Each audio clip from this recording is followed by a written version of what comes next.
اللهم صل وسلم وبارك على إمام المتقين وقائد المجاهدين سيدنا محمد وعلى آله وأصحابه أجمعين. رب اشرح لي صدري ويسر لي أمري واحلل عقدة من لساني يفقه قولي. براني مسلمان، السلام عليكم ورحمة الله وبركاته. لدرجي رابردوا براكانم باسێکی جوولەکەمان کرد لە زمانی حەزرەتی موسا و پێغەمبەرە کۆنەکانی بەنی ئیسرائیل و سەردەمی پێغەمبەری خۆشمانە سەڵات و سەلامی خوا لەسەر هەمویان بێت. بە پشتیوانی خوای تەبارەک وەتەعالە ئەم شەو باسێکی جوولەکە لەم زەمانەی خۆمان و لەم سەردەمەی خۆمانە ئەکەین هەتا موسڵمانان هەموو ئاگادار بن و غافڵگیر نەکرێن بەو فێڵ و تەڵەکە و دەسایتانەی کە لە ناو خوێنی جوولەکە هاتووەتەوە خەبیر و مامۆستان تایە و مسڵمانیش بە دڵپاکی و سادەی خۆی بێ ئاگایە لیان. براکانم، ئەگەر دیقەتان نابێت ئەوانەی کە تۆزێ لە عومران، ئەوانەشی کە تازە پێگەیشتون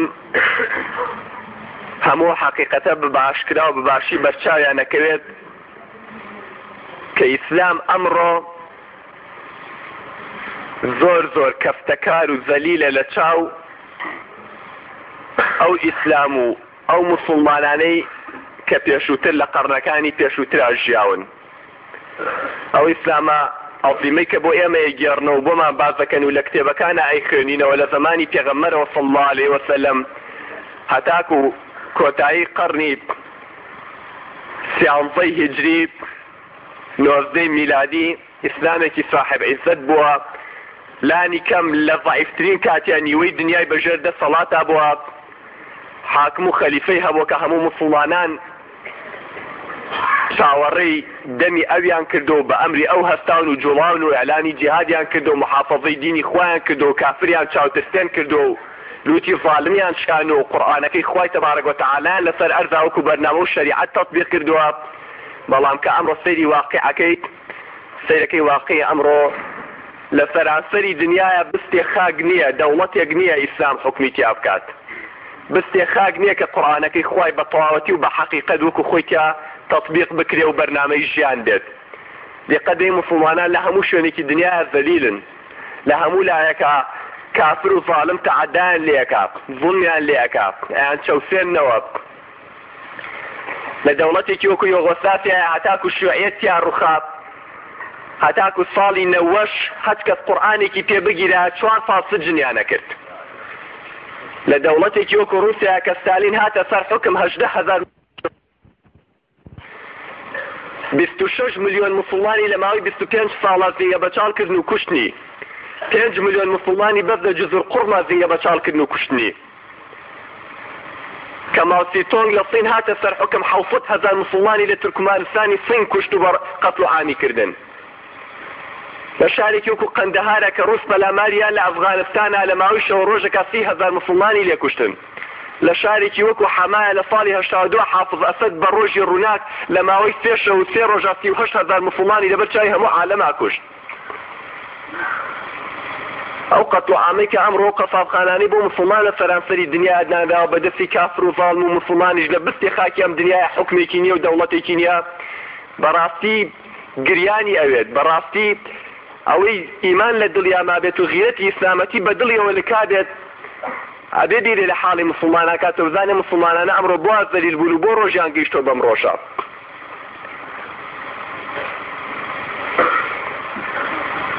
مەبەستەکەمان جوولەکەیە، ئێمە باسی جوولەکە ئەکەین. ئەوەی کەیفە لە موتارەی شەڵا عەردی جەنابتان یەکەم ئەوەی کە باوەڕی پێ ناکات با خۆی بچێت تەحقیق کابزانێ وایە یان نا. زانەم قسانەی کە ئێماکەین لە گیرفانی خۆمان دەریێنین یاخود هەمووی حەقیقەتە واقعە. ئەنجا و کاتە بازانێت جوولەکەی خەریکی چبەزنێک و چۆن نەخشە داهێنێن دینی خوا لەسەر ئەرزە زێیە بەچاڵکەن و ئێمەش ئاوا دڵپاک و فەقیر و بێئاگا لەم هەموو بەزم و ڕەتڵەی کە لە دنیای ڕوئەیات. براکانم، لە ساڵی 1902 یعنی 95 ساڵ لەمەوە پێش لە فەڕەنسا ئافرەتێکی داوێن پیس لە مەلهایەکە شەریکان جانتایەک لە کابرایەکە دزێت وازانێ پارەی تایە، بەڵام دواتر کەیباتۆ شوقەکەی خۆی کاتۆ سیرەکە هەمووی بریتە لە ئەوراقەوەی ناو جانتاکەیە بە مەجموع ئەوراقەکەیش تی هەڵەیە تووڕا بێت دەستەکە بە جۆنان چونکە عەزیەتەکەی بەڤایە چوو. بەڵام دوای دووسێ ڕۆژ کە ئەوراقەکان لە یاکە دوای یاروە هەڵدێگرێتەوە لە بازانە مەمە چیتیا سەیرێکیەکە کاتێک کە سەیرەکە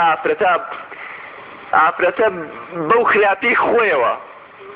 تووکی سەریقی دەوەسێ حەچیگیانی هەیە گرژە بێ لە ترس و لە تاوە. سەیرەکە ئەوراقانە بریتە لە خطەیەک لە نەخشەیەک لە پیلانێک کە کۆمەڵێک کەس کۆبوونەتەوە کێشاویانە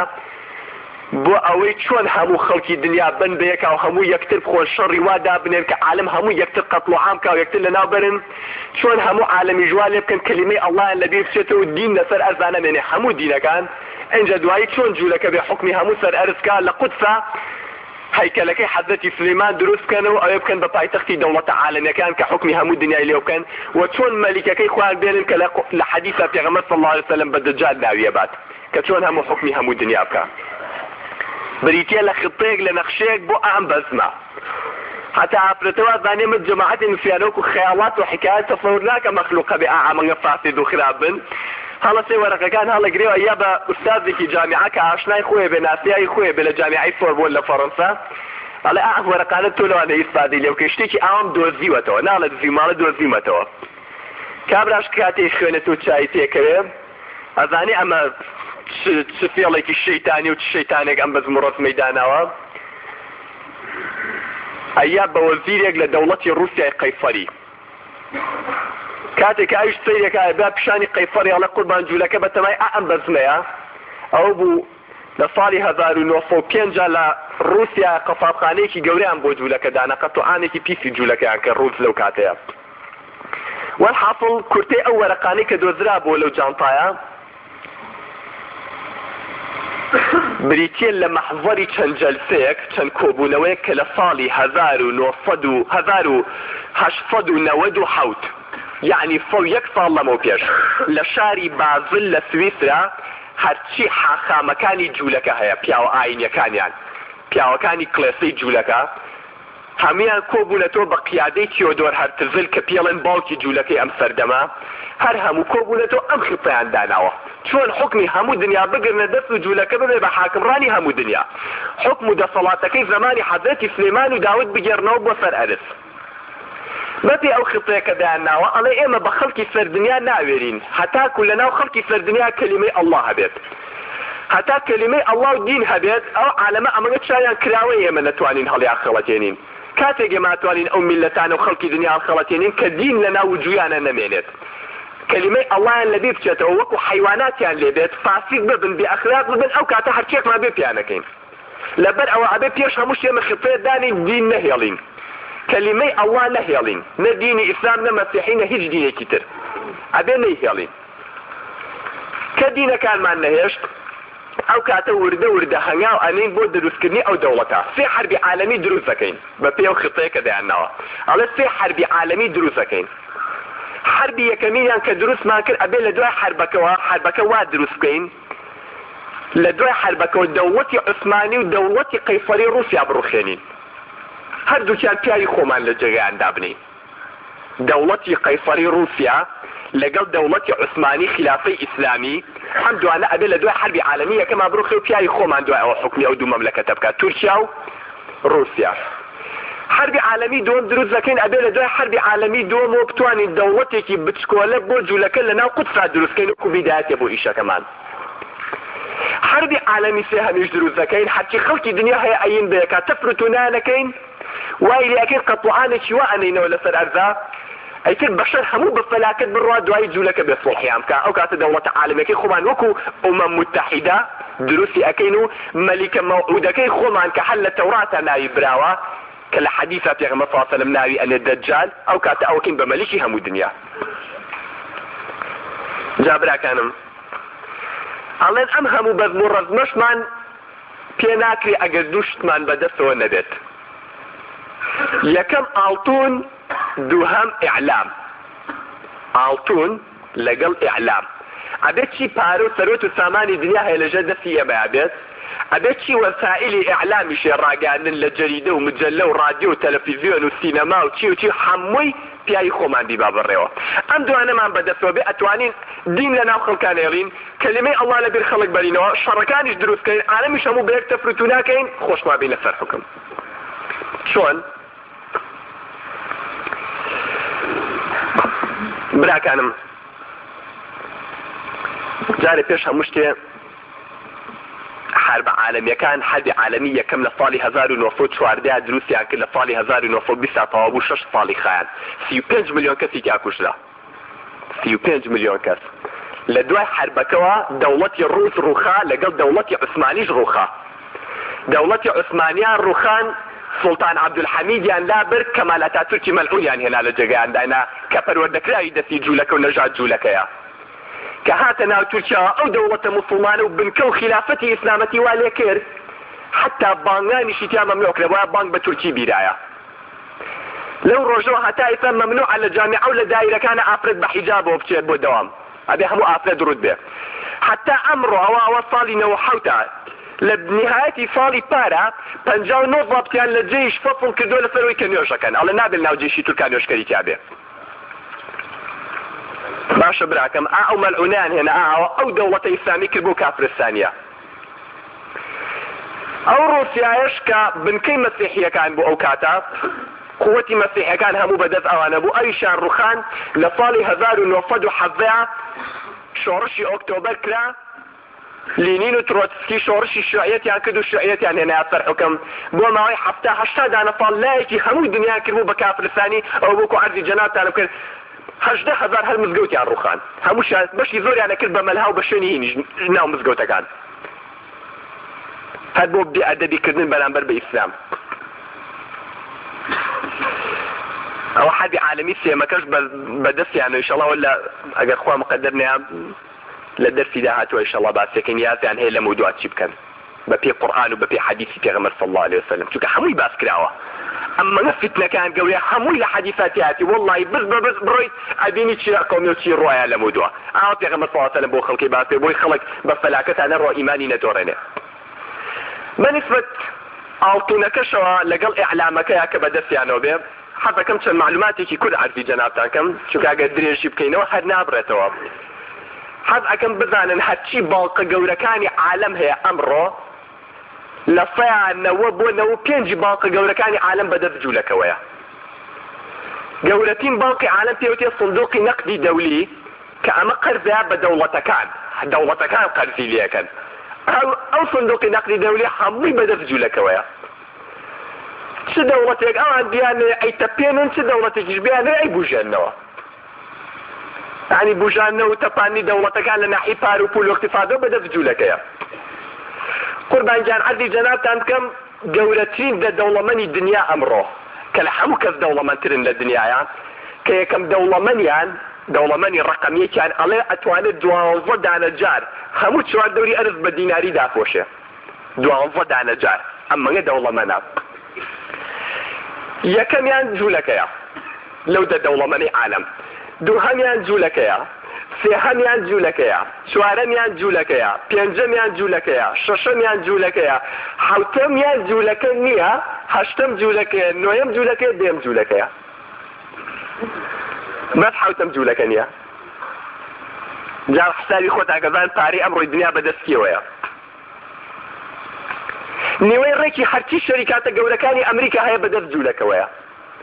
وایلی هاتو زبرزنگی پاری جولەکان لە دەوڵەتێکی وەکو ئەمریکا بزمێکی وای ناوەتەوە ڕێی جمهوریەکان بە پاری جوولەکە نەبێ ناتوانن ببن بە ڕێی جمهوری تەسەوورکەن پەرلەمانی ئەمریکی کە پێوتێ کۆنگرس لە کولی 100 نەفەری 35 جوولەکەیە ئەو بل کلنتۆنەی کەیسا ڕێی جمهوری ئەمریکایە 5 مستشاری هەیە کە هەرچی ئیشێکی سیاسەت کاتێ پرس بێکێ لەو 5 بکات هەر 5 جوولەکەن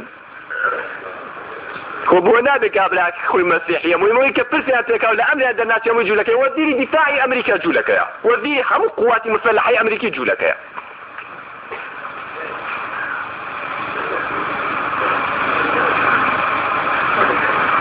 شيوعيتها دروس كلها روسيا على دو حرب عالمية كم شيوعيت كي دروسي كرت فکری شیوعیت کێ داینا دوو زەلامدایان ناوەیەکیان ناوی کارل مارکس و یەکیان ناوی ئەنجلسە ئەم دوانە شیوعیەتیان دروست کرد هەردووکیان جوولەکەن کێ ئینقلابی شیوعیەتەکەی کرد و کردی بە شۆڕشی شیوعیەتی بەرپاکرد لە ساڵی 1970 لە رووسیا دوو زەلام لینین و ترۆتسکی هەردووکیان جوولەکەن شۆڕشەکەی ئۆکتۆبەری ساڵی 1970 کە شیوعیەتیان هێنایە سەر حکم لە رووسیایە حەو ئەندامی سەرکردایەتیە بوو 6یان جوولەکە بوو 7مینیشان ژنەکەی جوولەکە بوو باشە براکانم بیرە بکەنە و زانن چ بەزمێکیان قەومانەوە چ کفرێک و چ دەتێک لەسەر ئەرزانێنەوەمانە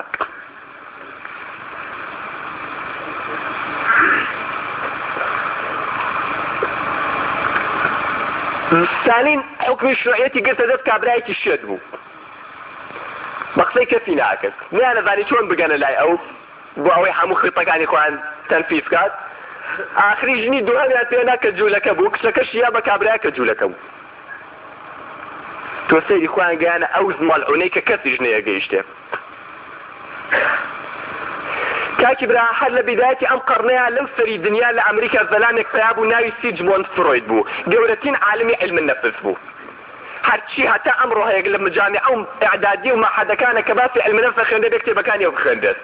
ئەم کابرای ئەوێ لە ڕێگەی علم النەفسەوە بانگەشە بۆ ئیلحاد کا بڵێ خوا نییە ئەوێ لە ڕێگەی ئەوە دعایە بۆ فەسادەت بکە ئەڵێ حتا مناڵ کە مەمکی دایکێکرێ لە بەرەوە ناحیی جنسی حەزی لە دایکێتی تۆ سەیری ئەمە کتێبەکەیەتی کە لە هەموو جامع و مەحەدەکانە ئەمە ئەخوێندێت ئەم کابرای کێ وڵات جوولەکەیە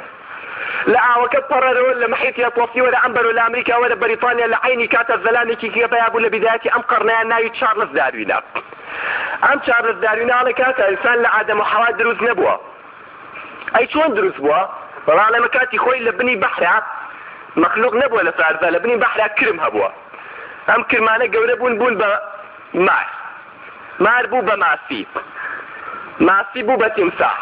تیمساح لە ئاو هاتە دەرەوە بوو بە بەراز بوو بە بزن گیایە خوا ڕۆژێ گیا وشک بوو گەڵای بەردی دارەکان فەوز بوون ئەمەگە ملی بۆکتا بوو بە زەرافە بوو ئاو دەشتەکە شوشک بوو بە حوشتر مەجبور لەگەڵ جەوەکە گونجا حوشتر بوو بە مەیمون بوو بە ئینسانی ژاگەی لە خۆی بێ نەبێ بە سۆبرمان تۆ سەیری ئەم مناڵ بازاڕی دروستیان کردووە ئەمە لە هەموو جامع و مەحەدەکان ئاخوێندە برام ئەڵێ ئەسڵی ئینسان مەیمون بووە والله بۆ مناڵی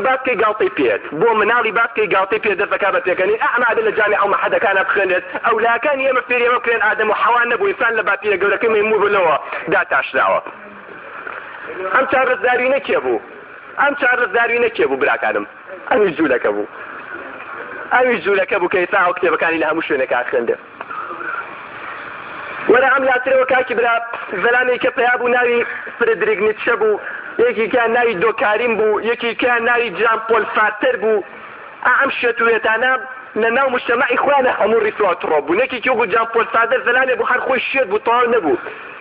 هاتۆ کتێبێکی نووسیوە نەڤەری وجودیەت ئەم شێتوێتانی خۆمان کەیان بینن ئەمڕۆ هەموو پشملیان هەڵپاچیوە هەموو سەری خۆیان سەقەت کردووە هەموو تریاگە خۆن هیچی هۆشی لای خۆی هەموو چاو لەوەکەن ئەمانە کێ بوون وەڵامانش هەموو جوولەکە بوون جان پۆل سارتر و دۆکاریم و فرێدریک نیتشە و هەر هەمووی جوولەکە بوو لە کولی مەملەکەتێکە ئاواهی لە بیدایەتی ئەم قەرنەیە چەند کەسێکیان دروست کرد هەر یەکەو لە عیلمێکە هەر یەکەو لە موضوعێکە خەبیر بێ و عالم بێت هەر هەمووی بێن لە ڕێگەی عیلمەکەی خۆیان و ئیلحاد بڵاکەن و بڵێن خوا نییە بەرنامەی تازە عیلم دابڕێژن قەنەعەت بە خەڵکن کە خوا نییە لەبەر ئەوەی هەموو ئیعلامیش بەدەست جوولەکەوەیە لە ئەوروپا و ئەمریکا لە سایە 95 هەموو ئیعلام بەدەست جوولەکەوەیە تصور کە لە وڵاتێکی وەکو ئەڵمانیا 25 قەناتی تەلەڤیزیۆن هەیە هەر 25 قەناتەکەی ساحێبەکانی جوولەکەن دۆرابێت چی بۆ خەڵکە بڵاوکەنەوە هەر 25 قەناتەکە ساحێبەکانی جوولەکەن نازەم ئاگاداری تەلەڤیزیۆن یان نایسا شەوانە پیشانەیە لە فەڕەنسەیە کابرایەک ناوی ڕۆجێ جارودیە 40 دانە ساڵ ئەم کابرایە شیوعی بوو سکرتێری حیزبی شیوعی فەڕەنسی بوو گەورەی شیوعیەکانی فەڕەنسا بوو خوا هیدایەتیە موسڵمان بوو لە ساڵی 86 چند دانەفار شیعی بە مسلمان بیسە هەموو ژیانی بۆ خزمەتی و ئیسلامە داناوە لەم ماوەیە کتێبێکی نووسیوە کاکە جوولەکە دیعایە بۆ خۆیانەکەن ئەڵێن لە حەدی عالەمی دۆما هیتلەر 6 ملیۆنی لێ کوشتوین وەڵڵا ئەوڵێ نەبووە خوان گەورەیەکن بۆی خەڵک بەزەیی تیان ناوێتەوە فەرمەوە کردوانێتە ناو محکەم و محکەمەکاریەوە ئەڵێ بێ سەجن کرێ ئەبێ 30,000 دۆلاریش غەڕامی لێ بسەندێت بەس لەبەرەوەی قسەی کردووە لە کتێبەکە بەڵام بڕۆژدانە چی بێئەدەبی بەرامبەر بە ئیسلامەکەن لە فەلەستینە لەو دەوڵەتانەیەکیا چی بکەنەوە بەڵام لەبەرەوەی ئەم لە کتێبێکا وتوتی کاکە ئاخر درۆیە ئەمەگە زۆر نەکتۆزێ کەمترە بەس لەسەر ئەو قسەیە ئەڵێ دێ ساڵێ سەجن کرێ و 30,000 دۆلاریش غەڕامی لێ بسەندێ کابرایەکی پیر کە گەورەترین عالمی فەڕەنساشە و بە تەلەڤیزیۆنەوەی ئیخبار بڕۆن هەموو سێریکەن باشە بۆ چونکە ئەلان بەدەست خوانەوە خەڵکە چەواشاکەن رادیۆ تەلەڤیزیۆن و جەریدە و هەموو شێ بەدەست خوانەوەیە چۆنەوە خەڵکیان بێ ئاوا تێگەێنن کاکی براخۆ هەموو ئاگادارن ئەوە 6-7 دانەفاڵە مێشکی ئەم مەملەکەتەی خۆمان شاری سلێمانی مێشکیان بردوین رادیۆ شتەکانی خۆمانە و تەلەڤیزیۆنەکانی خۆمان ئیسلامیە تونڕەوەکان لە جەزایر واژن و مناڵیان سەیبڕی وا ئەو عالەمەیان قەت و عام کردووە بە تەور و پاچ خەڵکیان کوژوە ئەمەیان کردووە ئەویان کرد دەفەرموودی کاکی براوە تازە بە تازە خوا فەتحی کردن و کەشفی کردن هەرچێک کراوە تا ئێستا حکومەتی جەزایری خۆی بووە ئەوە چەندین ضابط لە مخابرات و لە سپای جەزایری ڕای کردووە هەموو ئەترافیان کردووە کە ئەڵێ هەرچێک کراوە جێشی جەزایری خۆی ئەمەی کردووە ڕئیسی بە ئەمری ڕئیسی جەزایری موسڵمانەکان هەموو بیئاگان لێ حتا لە سەتەلایتە خۆم بینیم جێگەیەکی پیشاننا لە ئیزاعی قەتەرە جێگەیەکی پیشاننا کە دەوری 215 کەسیان تیا سەر بڕیوە 280 کەس وەڵا 280 کەسیان ژنە مناڵ تیا سەر بڕیوە 6 مەقڕی ئاسایش و جێش و کەتیبەی دەبابات و قوواتی جێش ئەو تا لە چوار دەوری ئەمە خۆ ماقولە بێن ئالێرە دانیشی لە ئێوارەوە تاک و بەیانی تۆ خەڵک هەڵواسی و خەڵک قەت و عامکەی 6 مەقڕیش لە چوار دەوری بێ حکومەت هەمووی پەنجامەت و سڵامەت لێوی دوورێکێکی قسەنەکە ئەگەر خۆیان نەبن ئەوە کاکی بلا کەشف بوو براکانم معقولە حیزبێک لە 180 دەوڵەت جەماوەر سۆتی بۆ بات یەش جەماوەرەکەی خۆی ئاوە قەت و عامەکە نایکە درۆیەشتیوە ئیسلام کەی هاتۆ ژن و مناڵ ئاوە سەبرەتە ئەمانەوە بکەن ئەمە بەس بۆی ئیسلام ناشنکەن چێ تەپڵیان بۆ لێهات ئێمە هەموو لەکیەوە ئەمانی خۆشمان وەریەگرن لە مۆنتی کارلۆ لە ئیزاعی ئەمریکا لە ئیزاعی بەریتانیا لە ئیزاعی ئەڵمانیا بەدیقەت من ئەو خەبەری ئەم شەو لە ئەڵمانیا بڵاوکرێتەوە لە بەریتانیا لە فەڕەنسا لە ئەمریکا لە مۆنتی کارلۆ هەمووی لەگەڵ یەکا یەکسانن هەموو یەکنەوە خەبەرە بڕۆن بیکەنەوەڵی یەک زەلام بە هەمیانی تۆ بەگوێ هەمیانیا چرپانوە بۆ چونکە هەمووی زعیم دەوڵەتانە لە چەند وەکالەتێکی عام و خەبەرەکان وەرەگرن وەکو وەکالەتی ڕۆیتەر و ئەسۆشێتد پرێس و نازانم چی ئەو وەکالەتانش هەمووی بەدەست جوولەکەوەیە جوولەکە چۆن ئەو خەبەری ڕازانە و چۆن دایڕشت و یای بە میزانە هەر ئەوەیە بۆ خەڵک دەخوێنێت و من تۆشە جێمانەوە بێوازای نەمە حەقیقەتەکەیە براکانم ئەو بەزمەی ئەمانە ناویانێتەوە ئەو کفری ئەمانە دروستیان کردووە 1001 نوع بێئەدەبیەکن بەرامبەر بە ئیسلام بە دینەکەی خوا لە بەریتانیایە شەریکان هەیە جوولەکە جلی ئافرەتان دەرەکە لە لیباسی ئافرەتان کلمەی لا إله إلا الله دەستێت ئاخر تۆ کابرا بەریتانیت ئینگلیزیت کلمەی لا إله إلا الله عەرەبیت تۆ بۆی خەیتە سەر ئەوە بەس بۆ محاربەکردنی دینی خوا معقولە لە بنی پێڵاو لە ناو پێڵاوە لە چەندی پێڵاو تۆ کلمەی خوا کلمەی محەممەد بنووسیت برام بە 1001 شێوەیانە ئەم ئیسلامە ناشرین کەن یعنی ئەم دیانە کلمەی الله لە مێشکی خەڵک بێنە دەرەوە وایە لەو خەڵکەی کردو جەریدەی خۆمان واللهی جەریدەی کوردستانی خۆمان لەو شای سلێمانیا کە بڵاو کراوەتەوە سەیرەکەم جەریدەیەک کوڕی باشی هاتۆ مەقالەیەکی نووسیوە خۆی بە پێشکەوت و خواز و مستەقە دەزانێت هاتۆ ئەڵێ چی ئەڵێ داغ لە دڵم یەت خوێن لە جەرگمەت کێ بۆ گەلی کورد وایە هاتۆ ئائیسەکانت ئەوە خەڵک گەیشتۆتە قەڕنی بیستەمەوە قەڕنی بیستیشتەوە بۆ چین بۆ بیست تازە باسی ئەخلاق و شەرەف بکات خوا عیبێ خەڵک باسی ئەخلاق و شەرەف بکات تخوا باسی باری ئەخلاق و شەرەف ماوە کابرا هاتۆ ئاوە ئەمە بۆ من نووسێت ئەمە بۆ گەنجەکان و بۆ میلەتمان نووسێت خوێن لە جەرگێت کێ داخیلێت کە لەناو کوردە تا ئێستا باسی ئەخلاق و شەرەف ماوە باشە کاکی برا ئەمە ئاواهی بەم شێوەیە یانێ ئەم خەڵکە چاواشەکەن یانێ ئەم ئیسلامە ناشرین کەن لە خەڵک یانێ ئەو تۆزە ئەخلاقی کە بە کوردەوە ماوە نەیهێڵن باشە براکانم ئەمە جوولەکە هەتا ئەم لەحەزەیە بەردەوامە هەتا ئەم لەحەزەیە خۆیان حازر ئەکەن و خۆیان قایمەکەن بۆ بەزمە گەورەکەی تر کە حەربی عالەمی سێهەمە کابرایەک بە ناوی ویلیام کار یاخود ویلیام غار ئەم کابرایە کاتی خۆی ضابط بوو لە مخابەڕاتی بەریتانیا دواتر بوو بە مدیری مخابەڕاتی بەحری ئەمریکی مدیری مخابەڕاتی بەحری ئەمریکی ئەم کابرایە بە حکمی مۆسەبەکەی کە ئاوا مدیری مخابرات بوو تەقاریری زۆر هاتە بەردەست بۆی دەکەوت کە جوولەکە خەریکی چ بەزمێکە هەستا کتێبێکی بڵاو کردەوە بە عنوانی ئەحجار على رقعة الشطرنج لەوانەیە لە بازاڕە دەستکرێت هەیە نسخەیەکە بە ئینساخیش بێت لە مەکتەبەکان دەستەکرێت ئەحجار على رقعة الشطرنج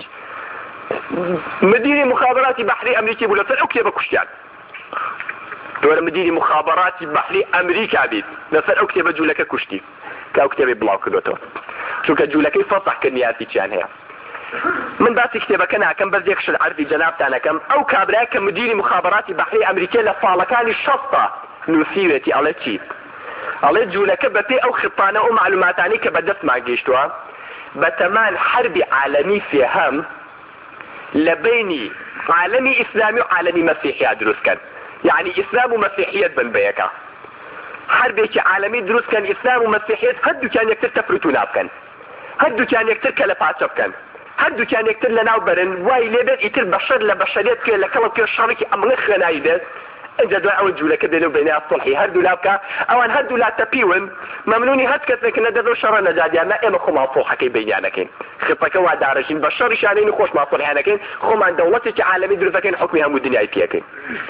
ئەو کابرا لە ساڵەکانی 6 ساڵێ ئەو تەقلیدی مخابراتیانی کە پێمان گەیشتەوە ئەڵێ پێغەمبەر صلی الله علیه وسلم